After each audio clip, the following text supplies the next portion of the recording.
So before I get started, I just want to remind everybody, I have sent it out on email several times, but the salvation prayer list, please keep everybody in your prayers. Because there's been a guy that I know Zach and I have been praying for a long time. It's been years. Kind of been hard, kind of stiff-armed to some degree, but he's not confrontational with us. And I've been praying for him, at least have the opportunity to kind of talk to him about stuff. He came in town this week. He was at my house. He came over on, was it Friday night? Yeah. Friday night, like at 9:38 p.m. Stayed till 2:30 a.m. But we had like some fantastic talks about God. And his heart has kind of softened. And so the thing is, when we pray for people, you don't know the timing, but God does. Keep praying for the people. You never know when those opportunities are going to come. So I share that as a thing to remind you to be praying for the people. And if there's people that are not on that list, please let me know. I am going to send them out again this week. So if there's anybody that you want to know or want us to be praying for, please do. So with that being said, all right, it's good stuff. Because that's really what we ought to be doing. We ought to be sharing our faith with people, you know. Because let me tell you, you look out at this world, Jesus could come at any moment. And we don't want our friends and families to be left behind and whatnot. So anyway, I pray that that's on your heart. All right, we're getting back into chapter 41 of Genesis. We kind of left off right in the middle. You remember, I'm not going to say that. Where did we leave off last week? I got it wrong last week, so I'm going to let y'all talk. Yep. So Joseph has just interpreted the dreams for Pharaoh. You know, remember, so Pharaoh had these dreams. He had two of them.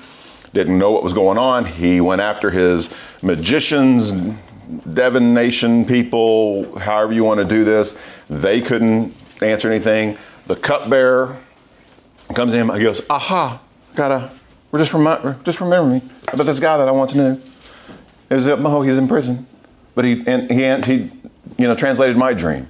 So Pharaoh calls him, tells him the dream. Nice thing about Joseph, he gives God all the glory. He goes, "It's not me doing it, it's the Lord doing it." And he answers Pharaoh's dream. And what was the dream? You remember? 7 years of good and then 7 years of bad. Yeah, cows and corn, 7 years of good, 7 years of bad. And that's kind of where we're gonna pick up here. So 37 through 45 of chapter 41. Who would like to read that? 37 through 45. It's not hard. You better pick now. What chapter? 41. I'll read it. Where does it start? 37 through 41. I'm just trying to figure out how. Or 45. Okay. Joseph's suggestions were well received by Pharaoh and his officials. So Pharaoh asked his officials, "Can we find anyone else like this man so obviously filled with the Spirit of God?" Then Pharaoh said to Joseph, "Since God has revealed the meaning of the dreams to you clearly, no one else is as intelligent or wise as you are. You will be in charge of my court, and all my people will take orders from you. Only I, sitting on the throne, will have a rank higher than yours." And Pharaoh said to Joseph, "I hereby put you in charge of the entire land of Egypt." Then Pharaoh removed his signet ring from his hand and placed it on Joseph's finger. He dressed him in fine linen cloth and hung a gold chain around his neck. Then he had Joseph ride in the chariot reserved for his second in command, and wherever Joseph went, the command was shouted, "Kneel down." So Pharaoh put Joseph in charge of all Egypt. And Pharaoh said to him, "I am Pharaoh, but no one will lift a hand or foot in the entire land of Egypt without your approval." Go through 46 if you don't mind. Okay. Then Pharaoh gave Joseph a new Egyptian name, Zaphanath-Paneah. He also gave him a wife whose name was Asenath. She was the daughter of Potiphera, the priest of On. So Joseph took charge of the entire land of Egypt. He was 30 years old when he began serving in the court of the Pharaoh, the king of Egypt. And when Joseph left Pharaoh's presence, he inspected the entire land of Egypt. Okay. What are some thoughts or questions that you have in this?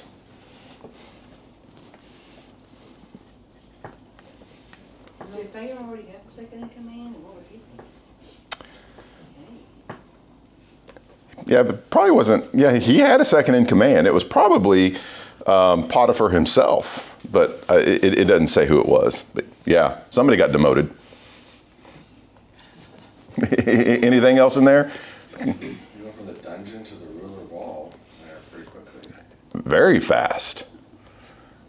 I mean, Yeah. second in command, but basically Pharaoh gave him almost all command, if you really want to put it that way. Pharaoh just kind of stepped aside and said, you know what? Oh my God. And what's interesting to me about him is he says, obviously, he's filled with the Spirit of God. So Pharaoh knew there was something different about Joseph that nobody else had. So he even acknowledges Elohim, which is interesting to me. But then we kind of see where he really held Joseph, because he starts giving him basically almost everything. He gives him his signet ring. That's huge. I mean, that basically gives you all command by wearing that ring. And when people see it, they know, and they treat you almost as if Pharaoh. I mean, that's a pretty high position to go from being in a jail. He gives him the daughter of On, and I'm just looking at On, a city in Lower Egypt bordering on the land of Goshen, the city of sun worship. So this is some powerful, semi-deity wife that he gets, who's the owner of, or is a big deal in a town in Lower Egypt. That's huge. And that he would take her and make her his wife is interesting. Yeah. It's also interesting that his wife was the daughter of Potiphar, which I guess is the feminine version of Potiphar. Potiphar. Yeah. I mean, there can only be one of two, not many. Yeah. And he was a high-ranking priest in the Temple of the Sun, which is 10 miles northeast of Cairo, basically. So he was marrying into a pagan family, which is very odd coming from, the 12, where you're not supposed to be doing this, but God allowed this to happen.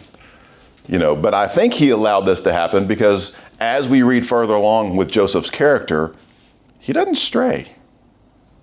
And more than likely, the wife probably comes along with him on his thinking. And we'll get into that here in just a second. He gives him a new name. You know what that name means? It's very interesting. Now, this is an Egyptian name, huh? God speaks. God speaks, he lives. So he's even with his name acknowledging something about Joseph's God through an Egyptian name, which is very interesting to me. So, so he gives him his signet ring. He clothes him with fine linens, put gold chains around him, put him on note. He may look like an Egyptian, but does he walk like an Egyptian? Sorry.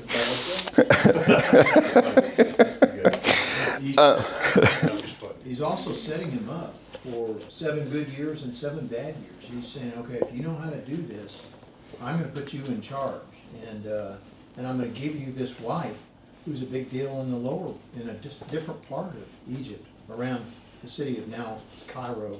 So you got control. You got to do it, man. A lot of responsibility here. Yeah. So I'm sure there was a lot written on, but to Joseph's credit, his faith was in God. God's the one that showed him all this. So Joseph's going to do what he's been told to do. The other thing about about marrying kind of this pagan wife and outside of the area, they were non-Canaanite Gentiles. So they weren't from the tribes that they said absolutely not of being married to. Okay. So, but he also never says that he was required to worship their sun god or anything along those lines. So I think they kind of left him alone. But he also brought his sons up into worshiping God too, which is very interesting. Okay, so is Dan on? There was nothing that came up. Did he send you an Because he's asking, he goes, are we on today? I can try again. All right. Okay, so let's read So then he's 46, 47. He goes, that's 47. I'll read the 47 through 52. As predicted, for 7 years, the land produced bumper crops. During those years, Joseph gathered all the crops grown in Egypt and stored the grain from the surrounding fields in the cities. He piled up huge amounts of grain like sand on the seashore. Finally, he stopped keeping records because there was too much to measure. During this time, before the time of the famine years, 2 sons were born to Joseph and his wife, Asenath, their daughter of Potipharah, the priest of On. Joseph named his older son Manasseh, for he said, God has made me forget all my troubles and everyone in my father's family. Joseph named his second son Ephraim, for he said, God has made me fruitful in the land of my grief. So, very interesting. Now, when did he start his ministry here in Egypt? 30. Very interesting. Who else kind of started their ministry at age 30? Yeah. You know, and there's a lot of correlations between Joseph and Jesus. So, you know, you can do that a little on your own. But it's funny, both of these kids are Egyptian Gentiles, which is kind of interesting to me. I say that I studied this for something in Matthew, but in these days, the life expectancy was 25 to 30. And you had a 65% chance that every child would die. You had a 40% chance that every one of your children lived beyond puberty, beyond the age of roughly 15. So just bearing in mind what it was like back in those days. Joseph was a big deal. He was older. He was about as wise as most people would get. He was still strong. He was still healthy, apparently. Yeah. Very interesting. Yeah, absolutely. It is. So before we kind of move on, Joseph's now in charge. He has everything kind of at his disposal. Not once does he reach out to his father and his family. Why do you think he did that? They weren't really very fond of him. They weren't his favorite relative. Well, he may have learned his lesson not to go, oh, look at me and what I've done. My special coat, so forth and so on. He's like, yeah. God has made me forget all my troubles in my father's household. I was just reading that, Yeah. It's very interesting. So he's kind of put this old ways behind him. You know, and I kind of look at it as maybe he's just allowing God to orchestrate things in his life versus him kind of, because like you were saying, he spoke things probably a little too soon. You know, he didn't have a real good filter in him. And he's like, I'm going to let God orchestrate stuff. I'm going to put all that stuff behind me. And it's almost like I'm forgiving and I'm going to forget what has transpired. And that's when God decides to move kind of within his life, which is interesting. Because in our own lives, if you're ever holding on to something that you're not forgiving someone for, you're not released. You can't move on until you release that, until you forgive and let it go. Huh? Yeah, absolutely. Yeah. Okay. So that's very important. And that's true of yourself. Yeah, absolutely it is. Absolutely. You know, and we could spend an entire class on forgiveness and what it does, but we'll save that one for later. And he did say that at the end, like, hey, you guys intended to do evil to me, but I mean, God meant it. not turn the tables. Absolutely. Yeah, I was going to say in 42, which we'll get to here soon, it says right here in verse 9, it says, and Joseph remembered the dreams he had dreamed of him. So he remembers this. I don't know if it's in the back of his mind or something like that, but he didn't forget it for sure. Yeah, absolutely. Yeah, It's almost completely. like you wonder if he just, how do I reach out? Like, Yeah, what do I say? How do I connect with them and then, not bring up the fact that I'm second in the land? Like, you usually call somebody up. Well, how are you doing? What's going on in life? How do you, it's probably would have been very weird for him. I don't know, relationally. But then it's also weird that he didn't. Yeah, it's a very odd situation. Yeah, it's interesting. It is. It says in 57, all the world came to Egypt to buy grain from Joseph. And this guy was powerful all over the world. It's amazing. Absolutely. He didn't know his dad if Jacob was alive. Even still alive or, He didn't yeah. know, so you're right, he had no connection back anymore. none. I also think too, he was probably really, really busy. Yeah, I'm sure he was. Yeah, good point. All right, well, let's read the rest of this chapter. Starting in 53, he goes, "At last, the 7 years of bumper crops throughout the land of Egypt came to an end. Then the 7 years of famine began, just as Joseph had predicted. The famine also struck all the surrounding countries, but throughout Egypt, there was plenty of food. Eventually, however, the famine spread throughout the land of Egypt as well. And when the people cried out to Pharaoh for food, he told them, 'Go to Joseph, do whatever he tells you.' So with severe famine everywhere, Joseph opened up the storehouses and distributed grain to the Egyptians, for the famine was severe throughout the land of Egypt. And people from all around came to Egypt to buy grain from Joseph because the famine was severe throughout the world."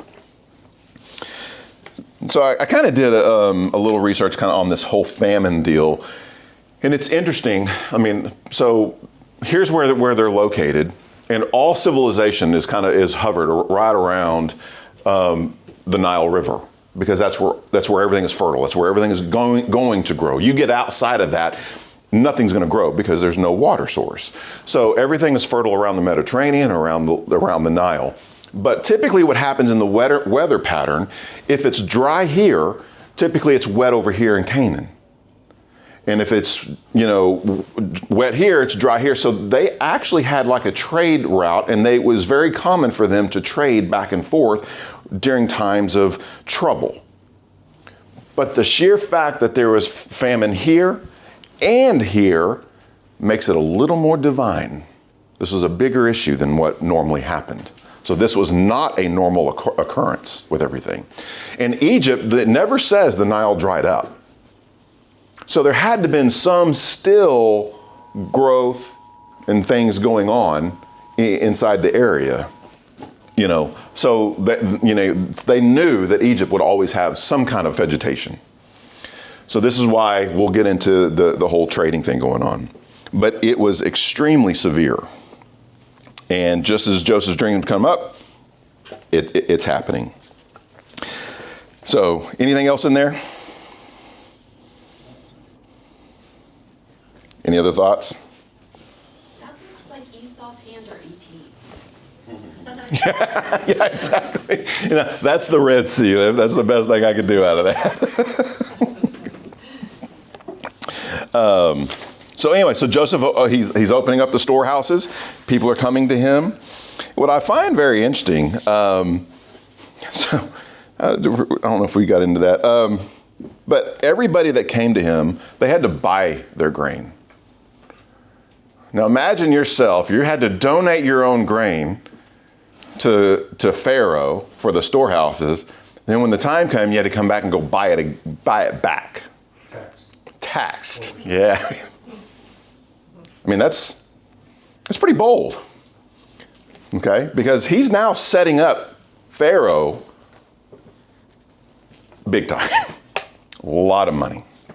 Pharaoh is just seeing this kind of, we're going to reap the harvest from this thing here, kind of a deal. So the other side of that, though, is that he's giving people responsibility to save enough food that they're going to survive through 7 difficult years. And he's telling them, okay, there's going to be 7 good years and 7 bad years. So give me your grain, I'll give it back to you. That's going on too. He's saving lives. He is, at the expense of some of their own money, kind of a deal. But I find it very interesting. I just wondered how the people thought about that. I just gave you 20% of what I had just made, and now you're going to make me buy it back, probably at a higher rate with inflation. So anyway, but the interesting thing here, though, is that I like is that God has provided a way through preparation and wisdom, not just to his own people, but to other parts of the world. God is constantly orchestrating things everywhere. Just remember that. He's actually orchestrating things in your non-believing friends who don't appreciate or acknowledge God. He's still at work in them and through their actions and everything like that. He's at work everywhere. We just don't understand the whole picture. So in this one, he was working basically to save everybody that was going on in this area. God is in control of all the fortunes of the nations. For whatever reason, he's doing it. I know there's a lot of people who freak out today about what America is doing and what the governments and stuff are doing, and we're not going to get into a political talk. But let me tell you something. God's bigger than all of them. God's bigger than all of the issues that we have in this country. Everything going on in this country and around the world is being orchestrated by God. God is using every bit of it. So we as Christians should not be, getting nervous. We should not be getting, anxious. We shouldn't be getting mad. People are watching us to see how we operate. You've heard me say this before. It is very important that we get it. Do we trust God with even the people that are putting in office, even if they don't align to us? Okay? Let me tell you, there have been some really bad rulers in history, way worse than anything we've ever had in this nation. And God will use them mightily to make things happen according to his will. We are no different. So take off those political hats, everybody. Get rid of it, because we follow a God who is much bigger than that. That's what makes us stand out in this nation, or to the nation, to people in this nation and around the world. I mean, I gotta get rid of my MAGA hat? Yeah, get rid of them. I'm just going to say, and get rid of the animosity. You're not showing the love of God when you do that. Get rid of it. Okay? God was working in an area that was not, a nation that was with him. Okay? So keep that in mind. I'll get off my political, non-political soapbox. Okay? The Lord is on his throne and his kingdom rules over all. That's exactly right. But he calls us to stand for righteousness. He does. And those things we need to do. And I'm not saying that we don't do those things, but we also need to be acting in love and stuff, and not be worried about what's going to happen in this country and its world. Okay? But we do need to stand up for the righteous. We need to stand up for those that are less fortunate, things along those lines. Anything else in there before we move on? Before we get to 42? Because now we're getting into some meaty stuff here. Very interesting. So let's go to 42, chapter 42. Let's just read one. Golly, this is like one big story, I don't want to break it up. Let's read 1 through 16. Would somebody like to read that? I know it's a little section, but I want to read this. Somebody? I'll do it. Okay. When Jacob learned, what translation are you using? It doesn't matter, but mine's the NLT right now. Okay, fine. This is NIV. That's fine. When Jacob learned that there was grain in Egypt, he said to his sons, "Why do you just keep looking at each other?" He continued, "I have heard that there is grain in Egypt. Go down there and buy some for us, so that we may live and not die." Then 10 of Joseph's brothers went down to buy grain from Egypt. But Jacob did not send Benjamin, Joseph's brother, with the others, because he was afraid of the harm that might come to him. So Israel's sons were among those who went to buy grain, for there was famine in the land of Canaan also.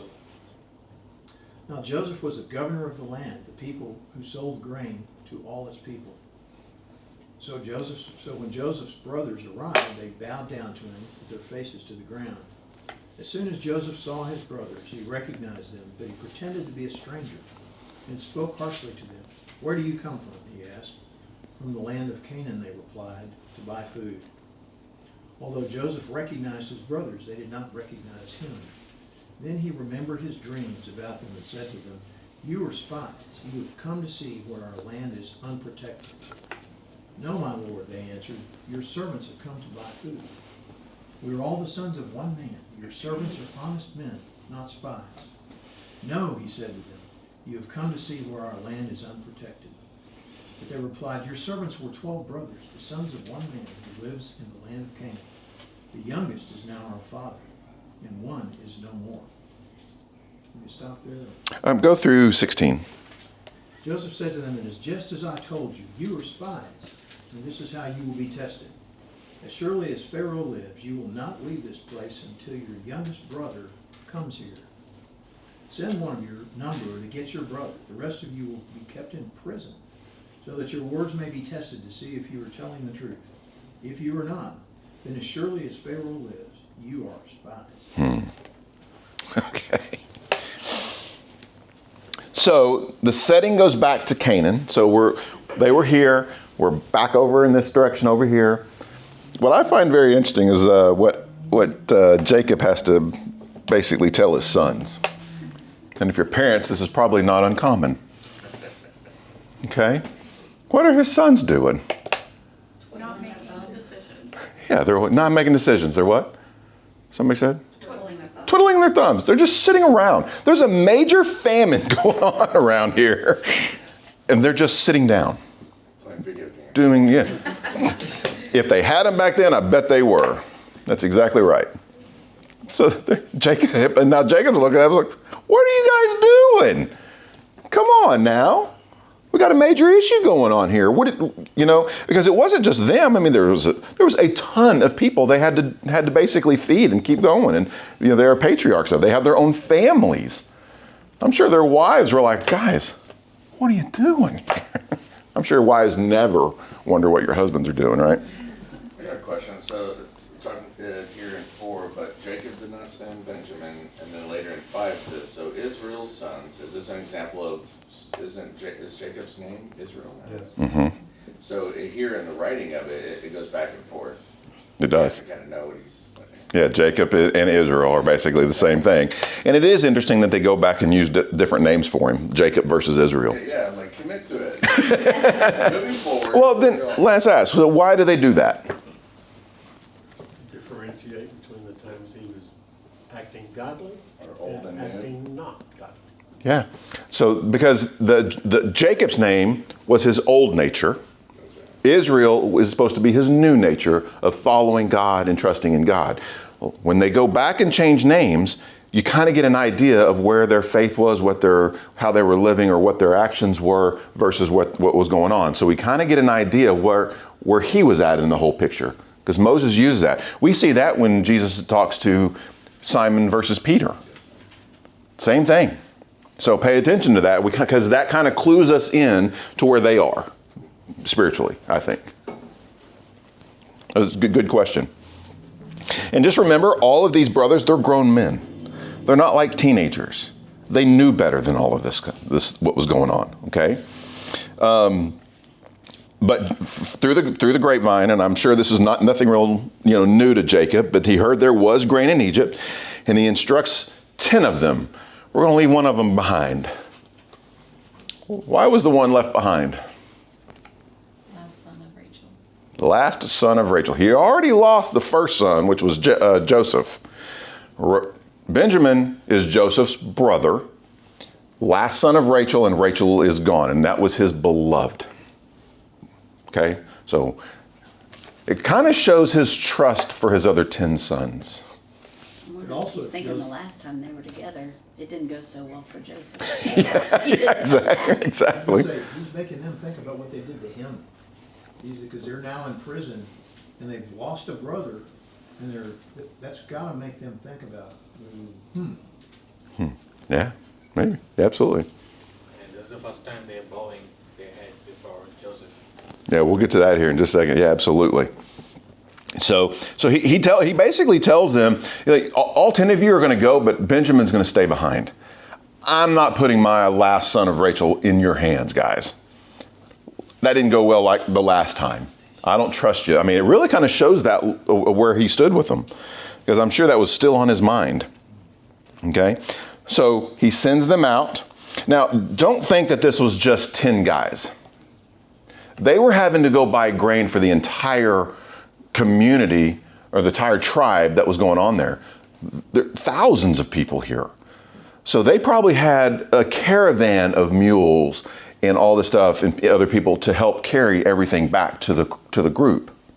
Okay, so it wasn't just 10 sacks. They probably also needed protection because they're taking stuff to buy. Yeah, lots of money. Absolutely. So think of it as this is a big caravan, not just 10. All right? And all of this is taking place 21 years after they sold Joseph. So it's no wonder that they don't recognize him. He was a boy back then. He's now grown, but he also has a lot of Egyptian clothing on. He has, all this other stuff, and they would never expect one of their own to be high up in an Egyptian area. Okay? Also probably had a different hairdo. Yeah, oh yeah, just a little bit.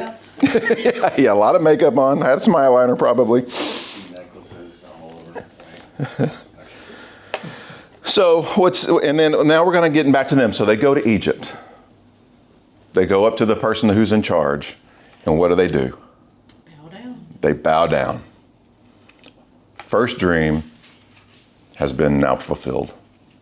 And what's funny is like it doesn't even say that Joseph remembered then, but anyway, he recognizes them. Now, why do you think he didn't just go up and say hi? But they sold them. He wanted to find out Yeah. what was happening with Dad and Benjamin. Yeah. I mean, can you imagine how fast he had to be thinking of all this stuff to come up with some kind of he goes, I'm not going to do this just yet. I'm taking this by caution.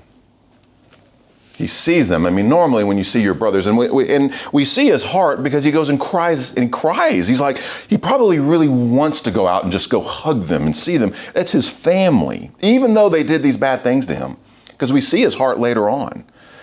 But he's like, not yet. I'm going to be a little cautious here, because he still doesn't know their heart. Because what was their heart back then? It was ugly. I mean, they all agreed except for one to go ahead and sell him and put him in a pit and get rid of him. They were gonna kill him. At first they were going to kill him, exactly. So they weren't in a good spot. So I'm sure he's like now going, we're going to take this cautious. And I want to kind of get an idea of where you are, kind of a deal. So, It's like mind games. I wouldn't say mind games. He's playing heart games. Yeah. Yeah. No, he's definitely wanting to kind of see what's going on. Well, it says in 41 that he forgot. And he named his first son Manasseh. And Manasseh is similar to the word in Hebrew that means I forgot. So I think he's forgotten about these people, and they show up. And that's going to take him some time to work through in his own head what he's going to do, what he thinks about it. Yeah. No, absolutely. So why do you think he then starts accusing them of being spies? Not at the time. He's Yeah. He's making them feel a little uncomfortable here. I want to see what's going on. How are you going to respond to this? I recognize that one of you is not here. But they go through the story. One still is left at home. He's like, oh, let's see what you're going to do here. Y'all are going to stay here, and I want you to go get the youngest one. What are you going to do? He is playing chess because he wants to see where they are with the youngest brother, because the youngest brother is still in the same predicament that Joseph was in. Okay? Because he was from a mother that was not theirs, who was highly favored over them. Okay? So they had every right, if their hearts were the same, to treat him just like they did him. Or, Benjamin just like they treated Joseph. And by requesting his youngest brother, he could probably assume the dad's coming too. Yeah, he's probably bringing them all. Absolutely. Yeah. Too, he's also giving them a very small taste of what he endured all those years in jail. It says in my Bible, it says they put him in custody for 3 days. We don't know if they're in prison. But, all those years that he was, 3 days is like Nothing. Yeah, absolutely. simple. Yeah. Let me ask you this. Would it have been more loving for him to just reveal himself immediately? Wouldn't have been wise. Wouldn't have been wise. And why is that, you think? They would have been shocked. And the Pharaoh could have turned on Jacob when he saw that he came from a family that had so many children, so much of caravan, etc., etc. Yeah. Well, think about reconciliation and repentance, and what does that mean? What does that look like? What is repentance? Humility. Humility. There's more words than that for repentance. What does it mean? What does it look like to be repentant? Changing your heart. Change. Turning away. Turning away. you are absolutely making a decision to turn from an old lifestyle to a new lifestyle. When we repent to God, we're saying, that is no longer my old self. There is a new self, and I'm going to turn and walk in this different direction with God. You know, if you're going to have true reconciliation and true repentance, you have to have that mindset. So Joseph, in my mind, I think he was saying, I want to know, we're getting back to this again, I'm going to beat it down. He wanted to know where their heart was before he truly reconciled with them. Because if they still harbored any kind of hate or any kind of issues, there was never going to be a good, full restoration between the brothers. He was like, I want to know where they are. Have they changed before we move forward? Ryan? Yeah. I also think there's another part of it is, you have to be like truly broken and realize your helplessness in the situation, right? I mean, as we all do when we come to the cross, is that, we know there's nothing we could do, and we are doomed without grace and mercy. And I think that's part of it too, that the whole family needed to see that, go through that. Absolutely. Because I was going to kind of lead in that, because there's a bigger picture going on here than just Joseph. God was preparing the family. God was preparing the brothers for what was about to happen with that entire family. God was testing their hearts. God was the one doing all the movements of everything to see, are they ready to be moved into the land that I'm about going to, let them flourish in?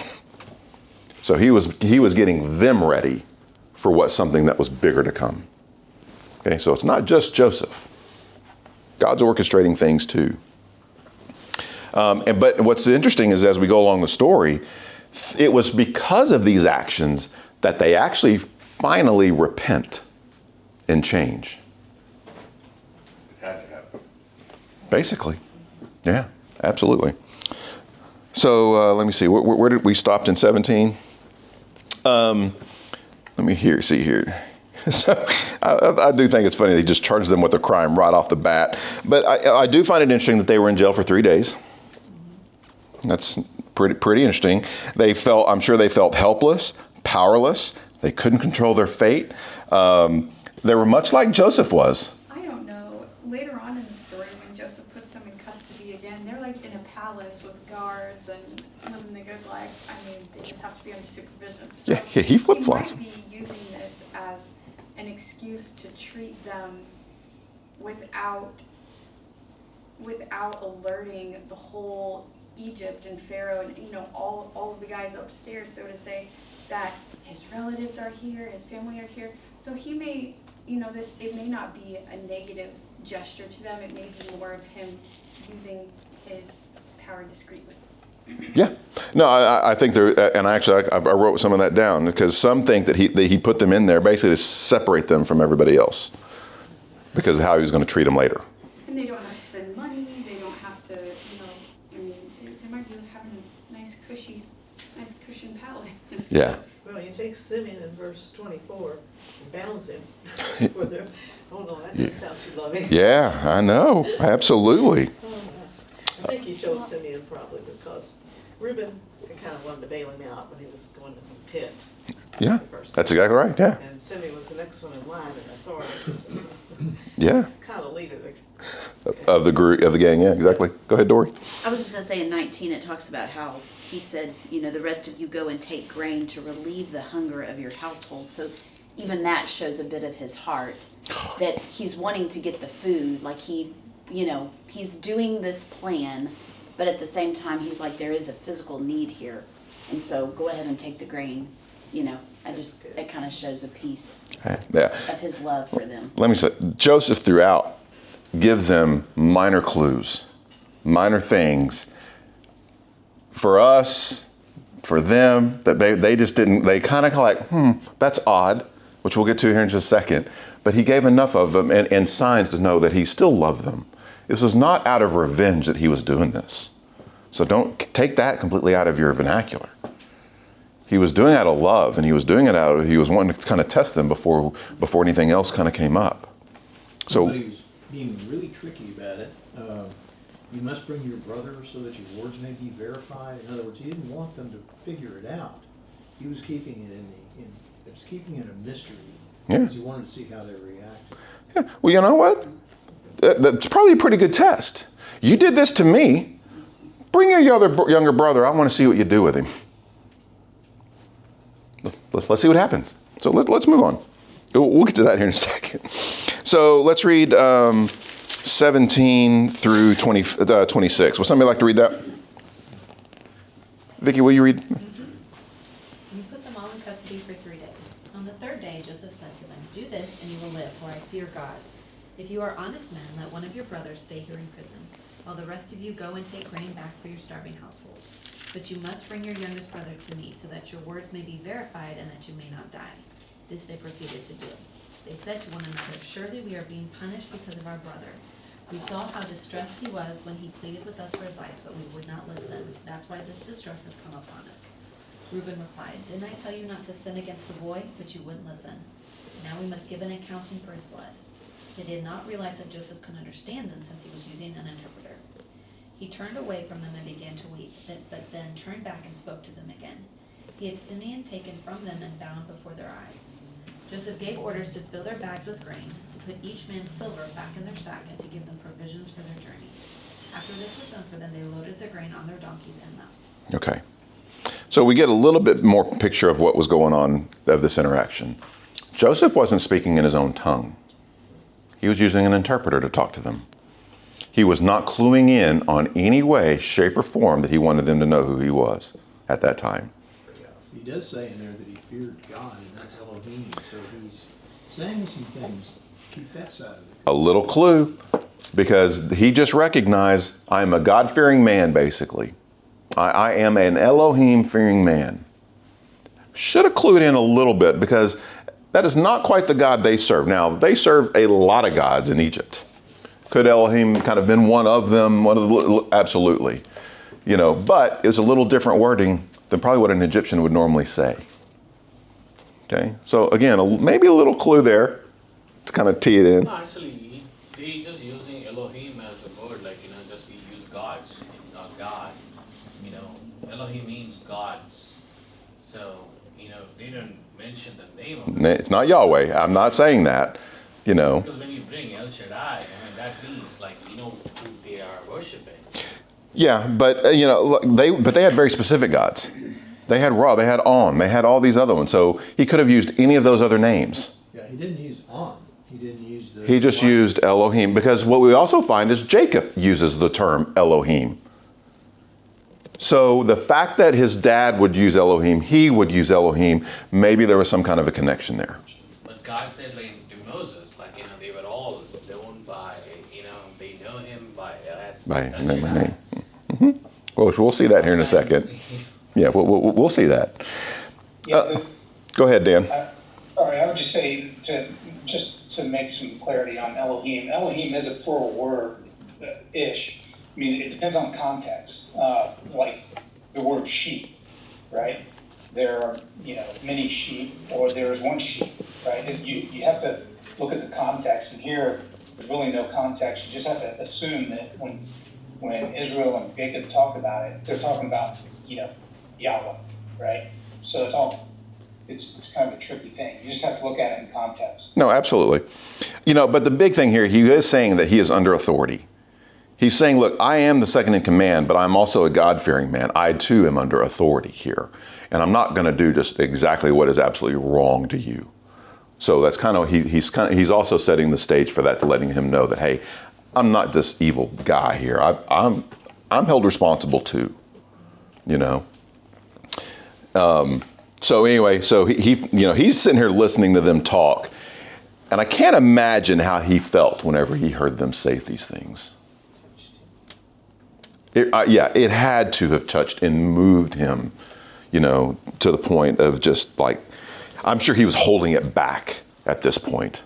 I think I would.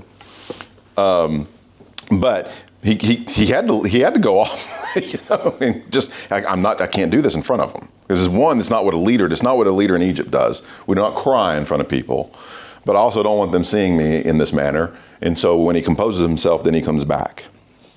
Now, I find it interesting that he did, like I said, he tied up Simeon. Now, they're already in jail. Because remember, they were just there for 3 days, which is, I think, funny. He leaves, 3 days later, he comes back. That's also interesting to me. Okay? Who else left and came back after 3 days? But anyway, they're in prison. This is the setting. Then they bind Simeon. This was not just some, oh, hey, let me just go grab him. I mean, there was probably chains involved. They're sitting here watching their brother more so than what they were being bound or whatever the case was. So this was a big deal. And I'm sure that scared them because now they're seeing one of their brothers completely getting chained up or however that looked like then. Okay? So it was worse than where their current situation was. But what's interesting though, he completely changed his whole idea of what he originally wanted. Because before he said, we're going to send one out, the rest of y'all are going to stay here, go get your younger brother. Now I'm going to take Simeon, now the rest of y'all go get, are going to go. Get Benjamin. Yeah, I'll call him Benji. But yes, the younger brother Benjamin. They're gonna look out for that one, or if they're just like, well, too bad, so sad. We're done. Yeah, yeah, exactly. Because they could have easily just said, "Oh, it's not us, so we're gone." Absolutely. Anything else in that little section? So, he gives them all the grain.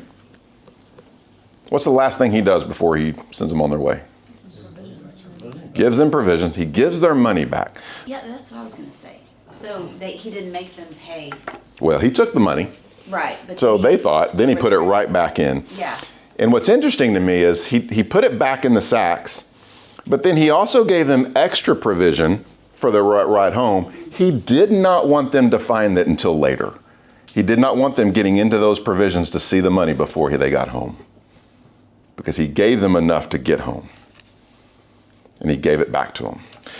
I don't know why. Was he just blessing them, or was he truly testing them? We really don't know what he was doing, but it was probably another test to see what they were going to do. Yeah, he's probably making sure that he didn't have an excuse not to come back. Like, everything's lined up for you to be able to come back, so come back. Yeah, that's good.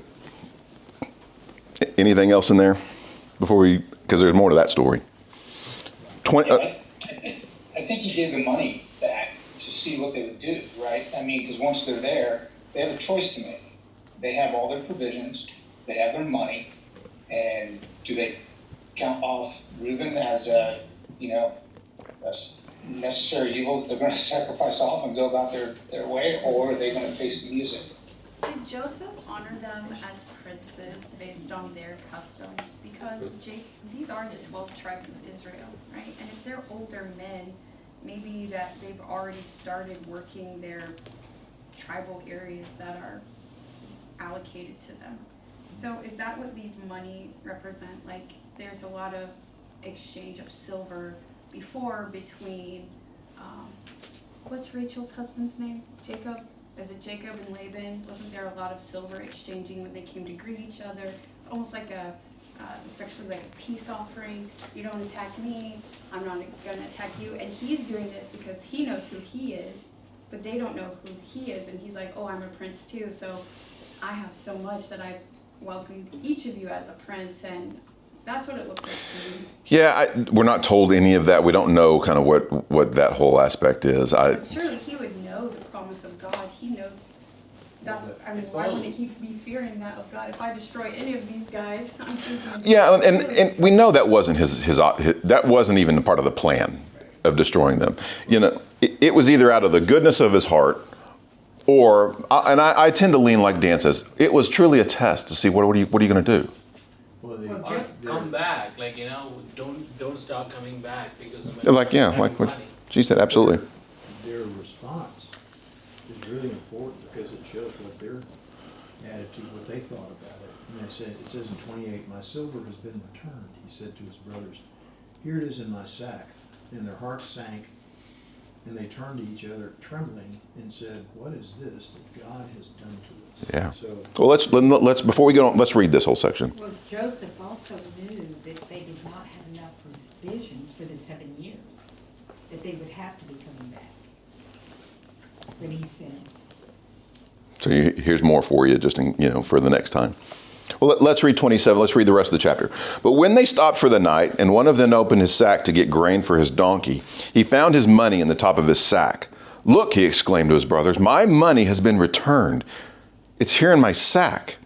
Then their hearts sank, trembling. They said to each other, what has God done to us? I mean, remember, they were just labeled as spies. And now they've got their money back, and this money back, and they go, what in the world? I mean, I'm sure fear came over them because Pharaoh's going to come after us now. Okay?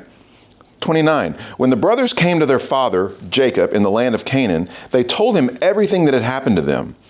The man who is the governor of the land spoke very harshly to us, they told him. He accused us of being spies, scouting the land. But we said, we are honest men, not spies. We are 12 brothers, sons of one father. One brother is no longer with us, and the youngest is at home with our father in the land of Canaan. Then the man who is governor of the land told us, this is how I will find out if you are honest men. Leave one of your brothers here with me and take grain for your starving families and go on home. But you must bring your youngest brother back to me. Then I will know that you are honest men and not spies. Then I will give you back your brother, and you may trade freely in the land. As they emptied out their sacks, there in each man's sacks was the bag of money he had paid for the grain. The brothers and their father were terrified when they saw the bags of money. Jacob exclaimed, you are robbing me of my children. Joseph is gone. Simeon is gone. And now you want to take Benjamin too? Everything is going against me. Then Reuben said to his father, you may kill my 2 sons if I don't bring Benjamin back to you. I'll be responsible for him, and I promise to bring him back. But Jacob replied, my son will not go down with you. His brother Joseph is dead, and he is all I have left. If anything should happen to him on your journey, you would send this grieving white-haired man to his grave. Some will say to Sheol. Whew. I mean, we kind of get a picture of Jacob and really what his heart was on this whole deal. Did he truly trust God in all of this matter? Which is why I think they're using Jacob's name. Because it doesn't sound like he's really trusting God. I mean, I get it. It's this would be a very difficult thing to do, trusting your youngest son to the brothers who killed the last one. Okay? So now they come home. They're on their way home. They retell the story to their dad.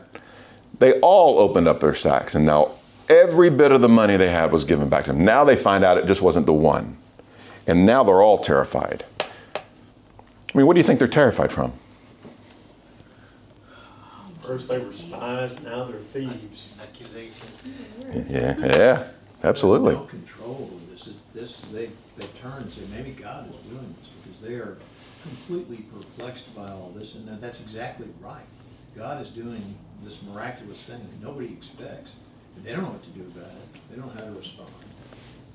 Do they think that, didn't you pay him? I thought you paid him. Well, no, I said it right here, and the money, and or do they really know that? No, I think they knew. I think they all had the money and they all gave it. Yeah. So I don't think this was a, hey, I thought you gave them. I think they each had their money and they gave it to them. They would have let them leave if they had not exchanged. Yeah, absolutely. You know, through this whole ordeal, though, what I do find interesting, even if we go back to where the brothers were talking in front of Joseph, this was the first acknowledgement of their guilt and the first acknowledgement of guilt recorded in Genesis. Okay? So before their brother, they acknowledged their guilt and what was going on. And even here, they're blaming God and they're saying we are being basically judged. God is orchestrating this because of what we have done. I thought it was funny earlier when Ruben was like, I told you guys we should have done this, Yeah, exactly. It's like, good timing there, Ruben, to sit there and I told you so. out loud. Yeah, absolutely. They probably are also looking at it from the fact that there's a famine in their land. They actually can't get the food they need to survive. Now they're being not only called spies, now they're thieves, and Egypt's going to cut them off and say, well, you're not allowed here, which means they're going to die off. They had no other option. So they're also, from a very practical standpoint, going, we just basically cut off our only means to live for our entire tribe. Like the nation's going to be gone. Yeah. So. I mean, if they were branded as thieves, Egypt had every reason to go after them. Or not let them back. Or not let them back, yeah. So something big was bound to happen here. They were framed, for sure. Well, God is keeping the whole family together in spite of their really dramatic efforts to screw that up, selling people, you know. And God is putting that whole family right back together. They don't know that. They can't figure it out. Well, yeah, absolutely. So, and what was Jacob's response? All these things are against me. Killing me. Yeah, exactly. You're killing me, Smalls. But what was God doing behind the scenes? He was orchestrating this whole deal. So, I mean, what an awesome picture that no matter what's going on in our lives, as bad as it seems of what's happening, God is still moving the pieces and moving things for our good. Amen. Remember that. That's why these stories are here for us to remember how God moved in the past. He's the same God then as he is now. So for some reason, God has things in our life, sometimes it's not good. But you know what? They're going to work for good. Remember that. I mean, I got to remember that too. So I'm the same way, you know. It's just our nature. I guarantee you probably will never know the amount of good that is a result of it, because you can't be everywhere. But there are good things that happen that you'll never really realize. Absolutely. Well, he's answering, he's doing for Israel what he said he would do. And Israel is ready to kill himself. He's ready to die. You think it's not going to happen. There's no way. And yet God is going to give him exactly what he told him he would give him. You know, Yeah. what, 40 years ago? Well, and remember, it's God's timing, not yours. I mean, this has been part of the plan for a long time. And it's now starting to come to fruition. Is Jacob saying, no, I'm not giving you Benjamin? He's right now at this point refusing to do that. At this point, yeah, ain't no way. Over my dead body, are you going to take my youngest son? I thought it was interesting, Reuben's like, you can kill my 2 sons if I don't bring them back. Like, shows confidence kind of that Reuben had that it was gonna be okay, but. Yeah. It's Yeah. interesting too, because he's still showing favoritism. Like, do you not, if any of your sons died, would you not care? Yeah. But, oh no, we're just real concerned about, you know, I don't know. It's just, it's still kind of showing that little side of Jacob that's the favoritism piece of it. Oh, absolutely. And I think it's funny that what Reuben said too. Well, do you think Jacob wouldn't be hurt if his 2 grandkids were killed? Right. I mean, what is he to gain from this situation? You know? I'm like, what? Weird offer there, dude. You know? Probably like when you say, oh, hand of the Bible, you know, it's just like, look at, I mean it.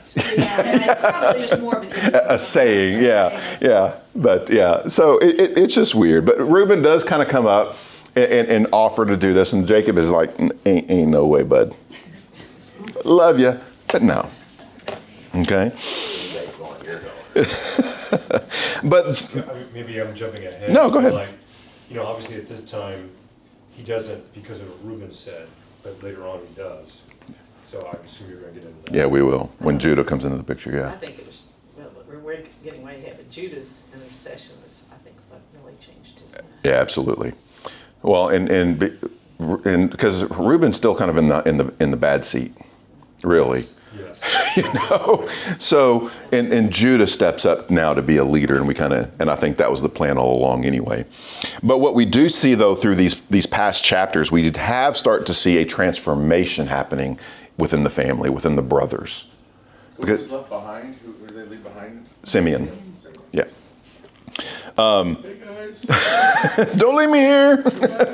So how long was he left there? Because then in 43, it's like they've used all their provisions.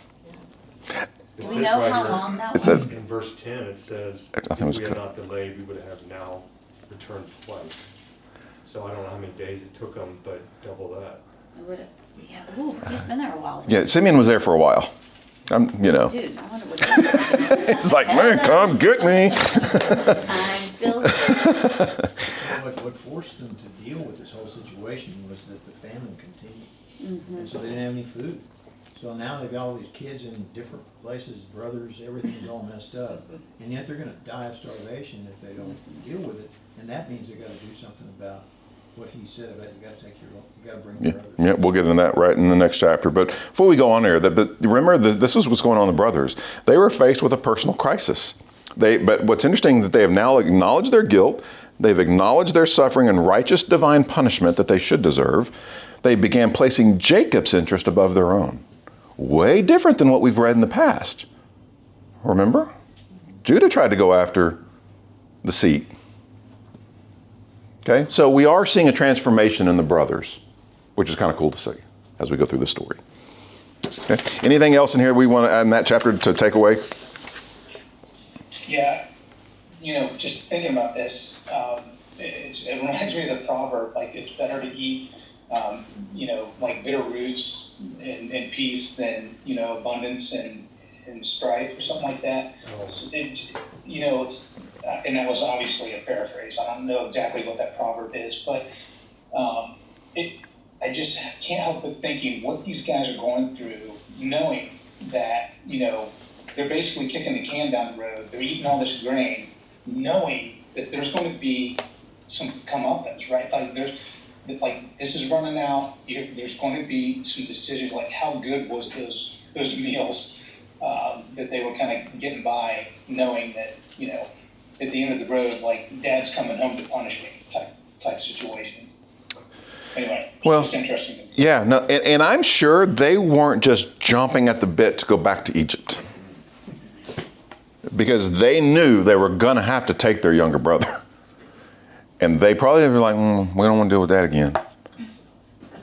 So I'm sure there was some trepidation for them to, to go back, but anyway, but one of the things that I kind of took out of this, dealing with guilt. Imagine the brothers carrying this guilt they had 21 years for their lives. And it's still right there on the front of their mind because they say, aren't we being punished for what we did to our brother? Can you imagine the turmoil that was going on inside of them? What's interesting, that same turmoil goes on in us whenever we don't deal with guilt. If there's some things in our lives that we aren't dealing with, that's what it does to us. God never wants us to deal with that kind of things in our lives. He wants us to deal with it with Him. Okay? So, if you're at a place where you have anything going on, you need to take it to God. And God is faithful and just in saying, I'm going to take that from you, and you need to let me have it and get rid of it and be free. Isn't it interesting that for the first time they're saying, oh, God's punishing us, right? Like they've admitted what they've done, but they've also said, this has got to be God punishing us. It actually wasn't God punishing them. It was God using the circumstances that they had done and those consequences to bring them closer back to where they were supposed to be. And we tend to have the same reaction. Oh, is God punishing me? Did I do something wrong?